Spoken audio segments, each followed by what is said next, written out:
What an incredible turnout. This is the largest Liberal gathering at the federal level in probably 8 years. It's the first time that anyone can recollect 17 ridings coming together from Western Quebec and Eastern Ontario to show the force of this catchment area known as Ottawa Gatineau. You know, the Conservatives launched an attack ad today apparently criticizing our leader for being cultured, for being international, and for understanding the world. You got to ask yourself questions.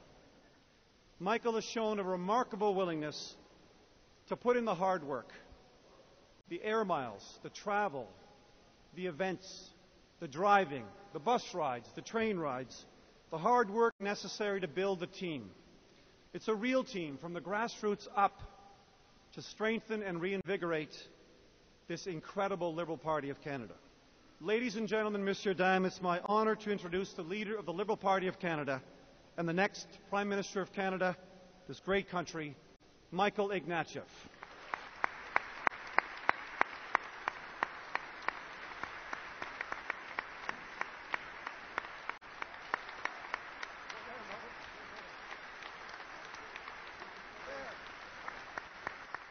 You're looking at a united party. That's what you're looking at. And you're looking at a party that knows where victory lies.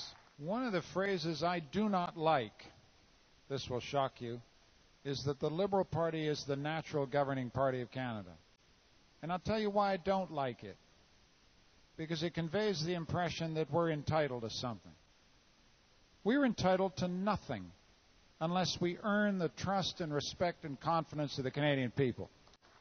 Et quand je vois le travail de Marcel Proulx dans le Board of Internal Economy, quand je vois le travail de David McGuinty dans le Comité de l'Environnement et à la Chambre des communes, quand je vois le travail de Maurice Bélanger à la Chambre et dans son travail de comité, quand je vois le travail que tous mes députés, les 76 que nous avons, font pour nos concitoyens chaque jour dans leur comté, je suis très confiant que nous méritons la confiance des Canadiens. One at a time is how we win. One at a time is how we win. How we earn the confidence and trust of our fellow citizens, who are our neighbors, who are our friends, who are our professional colleagues. Can't leave it to me. Leave it to me, I can't do it on my own. I need each and every one of you to step up to the challenge of replacing the Harper government and giving this country the Liberal government it deserves. And then I have to tell you why we need to win the election. And as I said to a group of you somewhat earlier, I had one of those days in the House of Commons where I realized why we have to win the next election. It was one of those moments, John McCallum is, yes, exactly, we had that kind of day, didn't we? We did indeed. And Ralph Goodale is here, we had that kind of day, didn't we? And Frank, we had that kind of day. And Jeff, we had that kind of day. We had one of those moments of truth days. When I got up in my nice, polite way, I'm trying to raise the tone in the House of Commons, and the public seems to like that. You know, you ask a real question, seeking a real answer. Whoever thought of that? It's a new idea. We're trying to make it work in the House of Commons. So I got up and said, what are you going to do about unemployment, Mr. Prime Minister? We've got 86% increase in unemployment, and get this in Alberta, 68% increase in unemployment in British Columbia. We're living through a crisis which is redistributing disadvantage and difficulty into regions that have known nothing but growth and prosperity. This isn't just a recession. This is a restructuring of the Canadian economy. It's a very dramatic thing we're living through. And we have an employment insurance system that is not fit for purpose.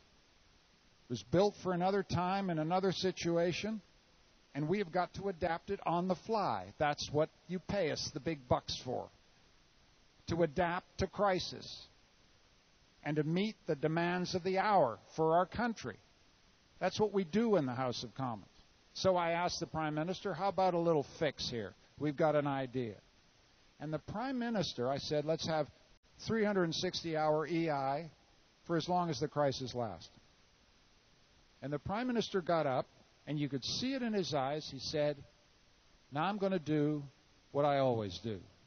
I'm going to divide Canadians.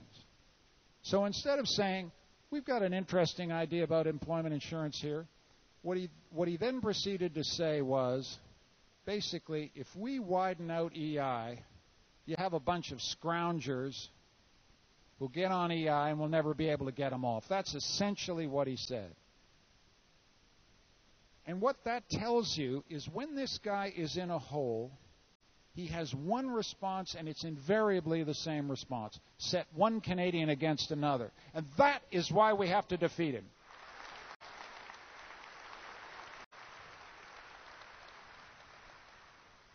And we've been there before. We've been there before. You remember November and December. You remember when he came to the House of Commons with an autumn statement in the middle of the most tumultuous economic crisis we've faced since 1945, and instead of putting money into the Canadian economy, we calculated he took $6 billion out. And then there was a whole bunch of other partisan stuff of a divisive, point-scoring, let's kick them when they're down kind of politics, right? And the master strategist, the great genius of politics, decided or achieved something that nobody ever thought was possible. Get three opposition parties who can't agree about anything to agree about one thing. Back down the hill, Mr. Harper, this will not do. This is not worthy of the country. And when we pushed him down the hill, he then did it again. He pitted Anglophones against Francophones, West against East. You could see him do it. He accused Canadians of being traitors. This kind of politics of division is unworthy of our country.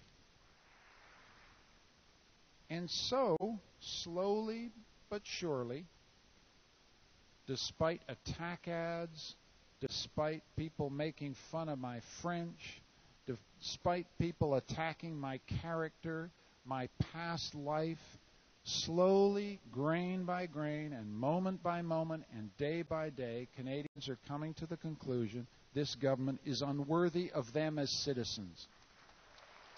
And day by day, person by person, individual by individual, and meeting by meeting, Canadians are coming back to us.